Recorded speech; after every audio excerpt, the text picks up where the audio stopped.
Aujourd'hui, je vous parle de bonheur. Oui, oui, le bonheur, ça se crée de façon intrinsèque, donc en chacun de soi. Chacun de nous en est capable, plus ou moins difficilement. Mais en nous, on a toutes les clés pour être vraiment heureux. Mais soyons honnêtes, c'est tellement plus facile de se plaindre, de voir le négatif dans ce qui se passe autour de nous, plutôt que d'être positif et de bâtir notre bonheur. La science est toutefois très claire sur le sujet. Il existe 4 hormones dites du bonheur et de l'amour. Je vous propose aujourd'hui dans cette vidéo de faire le tour avec vous de ces 4 hormones-là pour en comprendre un petit peu mieux sur chacune de ces 4 hormones-là et vous aider à avancer vous aussi sur le chemin du bonheur. On y va!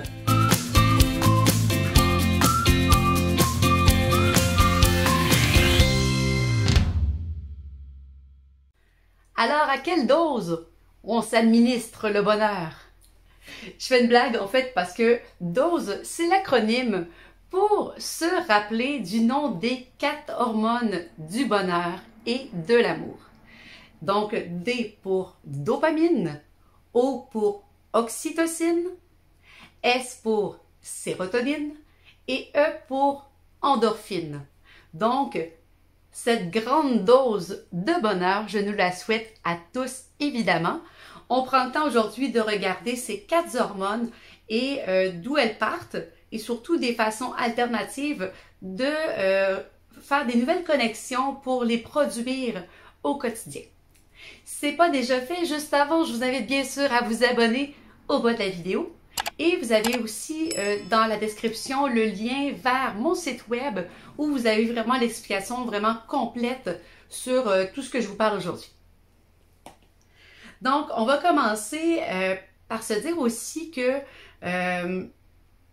tout le monde expérimente la vie d'une façon différente.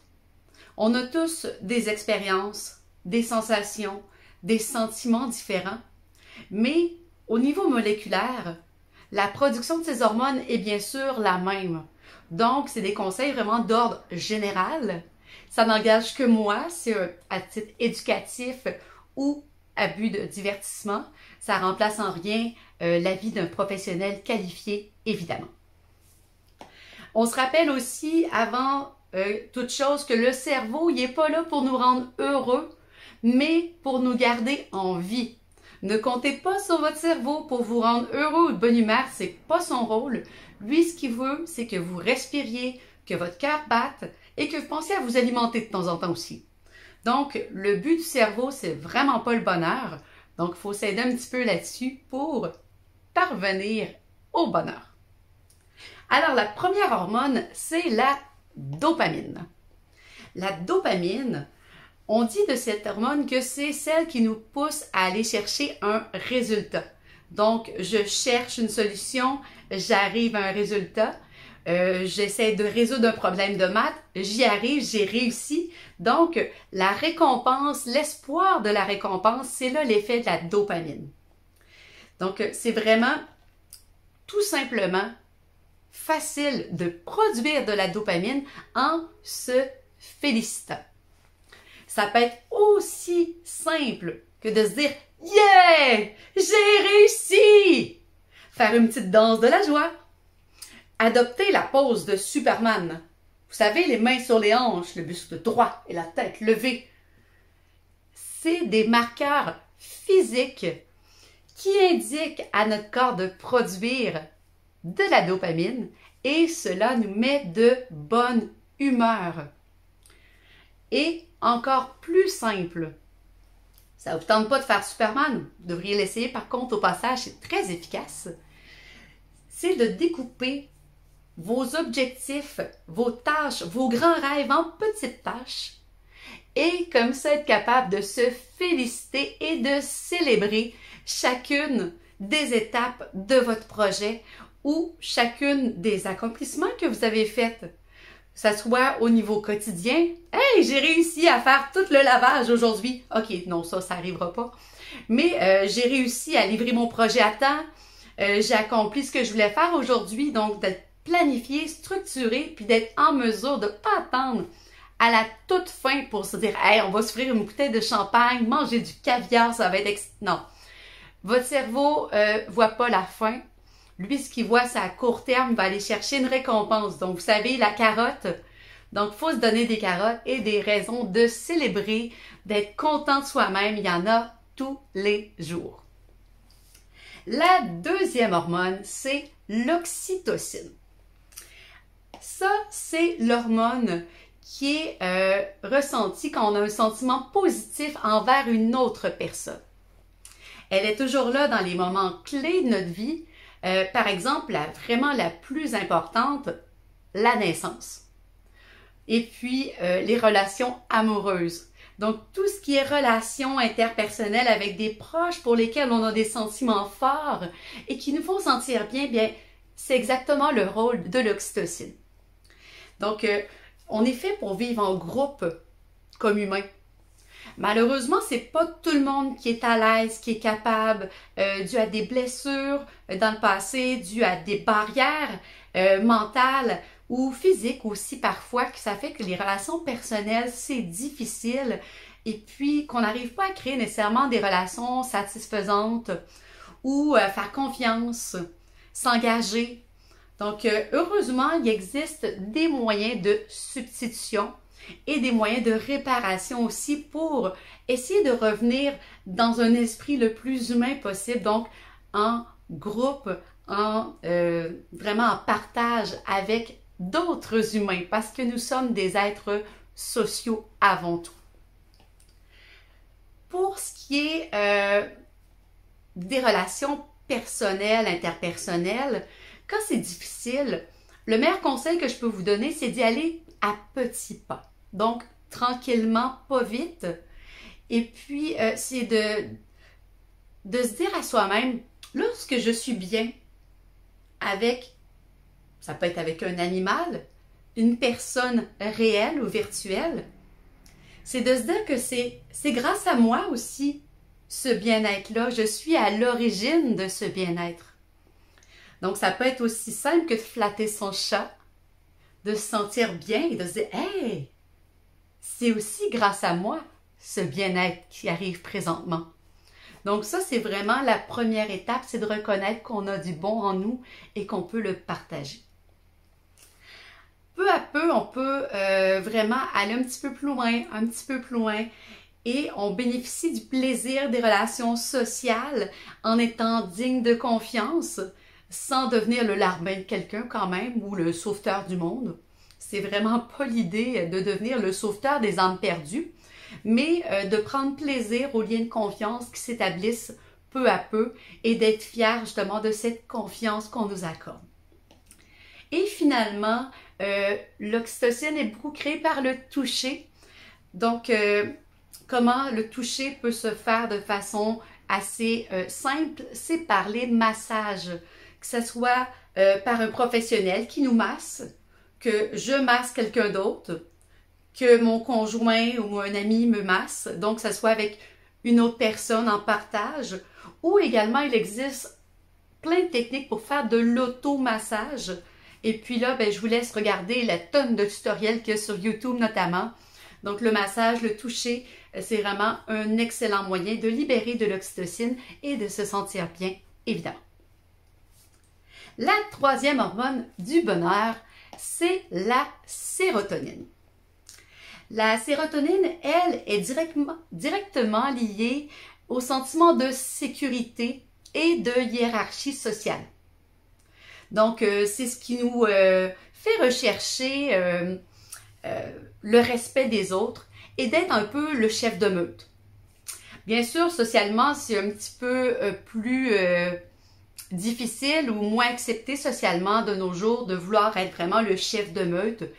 Donc, à l'époque, l'humain cherchait souvent à être le chef de la caverne ou des choses comme ça. C'était une position sociale enviée et c'était le plus fort qui réussissait. Donc, c'est sûr qu'aujourd'hui, il faudrait aller d'une façon un petit peu plus civilisée. Ça peut s'exprimer comment une sérotonine de façon civilisée. Premièrement, en exprimant sa fierté aux autres. Dire « Hey, je suis fière de ce que j'ai fait ». Bon, ok, on peut pas toujours avoir la réponse la plus enthousiaste autant que la nôtre, ou peut-être même un désintérêt complètement total de l'autre personne à qui on va avoir exprimé sa fierté, donc ça peut être décevant. Mais évidemment, si j'exprime ma fierté par rapport, mettons, à mon enfant sur un groupe de mères, ben, il y a beaucoup plus de chances que d'autres personnes me disent « Hey, good job !» plutôt que si je partage ça avec ma voisine qui a 73 ans. Donc, vous comprenez un petit peu l'idée de choisir son audience, ça l'aide évidemment à avoir une réponse plus positive à sa fierté. Ensuite, la sérotonine, c'est aussi beaucoup de contrôle, donc une bonne chose, c'est de lâcher prise. Comme je vous parlais dans une autre vidéo, qu'on va mettre le lien quelque part ici, sur la charge mentale. Donc ça, c'est une chose, lâcher prise sur ce qu'on n'a pas le contrôle, mais aussi une bonne façon d'apprendre à être plus zen, donc d'être moins carré avec soi-même. C'est de voir une chose sur laquelle nous avons le contrôle, une habitude que l'on a au quotidien, et de l'abandonner pendant un certain temps ou pour toujours, pour justement laisser cours à la spontanéité et se prouver, en fait, le but de ça, c'est de se prouver que nous sommes capables de résoudre sur le fly vraiment des problèmes, de trouver des solutions autres que celles que l'on connaît déjà. Donc, ça peut être une excellente chose à tester. Évidemment, ça, c'est pas sur le court terme, c'est plutôt sur le moyen terme, parce que si on parle d'habitude, ça peut prendre entre 21 et 120 jours créer de nouvelles habitudes. Hein. Ça peut être assez long. Donc, il faut être persévérant. Et finalement, au niveau de la sérotonine, l'autre point, ce serait de faire la paix avec soi-même et de se poser les bonnes questions dans le sens où être le chef, est-ce que c'est vraiment ce qu'on souhaite? Je sais que moi, personnellement, être le chef d'une grande multinationale, ça m'intéresse absolument pas. Donc, c'est pas du tout mon envie sociale. Ça me demanderait trop de sacrifices par rapport à mon mode de vie. Il faudrait que je sacrifie ma vie de famille, mes relations interpersonnelles, mon temps, ma liberté d'action. Bon, vous avez compris le topo. Donc, ce que je vous propose, c'est plutôt de trouver la position sociale qui vous convient, que ce soit celle que vous occupez présentement, donc en faisant une liste des avantages que cela vous apporte, que ce soit l'horaire qui est vraiment adapté, que ça vous permette de faire des activités physiques, sportives avec vos amis sur l'heure du lunch, des choses comme ça. Ou, si c'est pas cette position sociale qui vous convient, eh bien de faire vraiment un auto-examen pour trouver celle qui vous conviendrait davantage, mais sans tomber dans le fantasme. Donc, de vraiment faire un auto-examen là-dessus, c'est toujours positif de sentir vraiment à sa place. Et finalement, la quatrième hormone, et non la moindre, c'est les endorphines. À la base, les endorphines sont libérées par la douleur physique. Non, faites-vous pas mal pour en ressentir. Mais le but, c'était de masquer la douleur le temps de se mettre à l'abri du danger. On s'entend que c'est vraiment dans un objectif de survie que plus grand monde a besoin aujourd'hui. Et puis, il existe des méthodes beaucoup plus douces et naturelles de libérer des endorphines. Évidemment, il y a le sport qu'on connaît, mais ce qui est important toujours, c'est de ne pas surpasser ses limites jusqu'à en avoir vraiment des douleurs qui durent des jours et des jours. C'est pas hyper bon sur le long terme. Le premier truc pour libérer des endorphines, c'est de rire. Il existe, et vous verrez dans l'article complet, des clubs de rire et le yoga du rire. Donc, c'est vraiment des ateliers pour apprendre à rire, forcer le rire. Et plus qu'on le pense, c'est vraiment excellent.